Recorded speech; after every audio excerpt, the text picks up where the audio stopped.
Hello everyone, I'm Jim, an application engineer at CAD Dimensions. Today's tech tip is about setting Windows to always use the discrete graphics card in high performance mode when using SOLIDWORKS.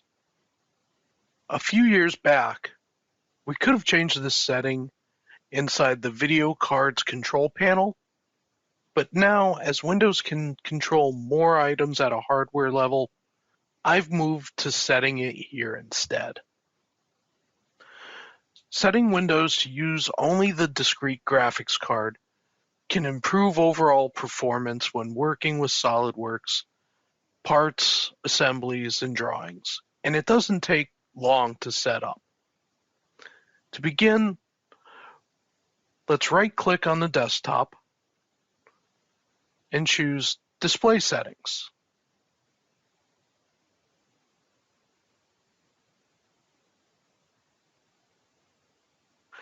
Now we're going to scroll down until we find Graphics,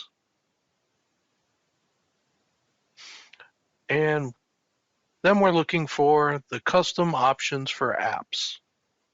You'll notice a list of applications below. What we're going to do is add SOLIDWORKS to that list. So we're going to choose Browse,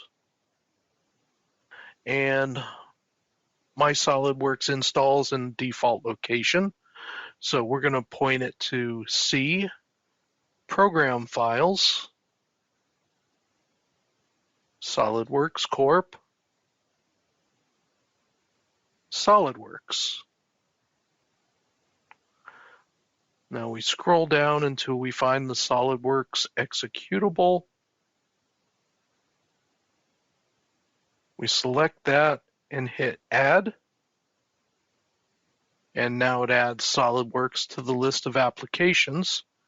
And the final step is we choose the Options button. You can see by default, it's set to let Windows decide. Well, we don't want it to decide to use our integrated graphics card. We want to choose the discrete graphics card since that's where all our memory is. And this is the supported graphics card by SOLIDWORKS. So once we've made that selection, we can hit Save. And it never hurts to reboot your computer. So this would be a great time to do that, and then you're off to modeling again. I hope this helps you get the most out of your supported graphics cards. So until next time, thanks for watching.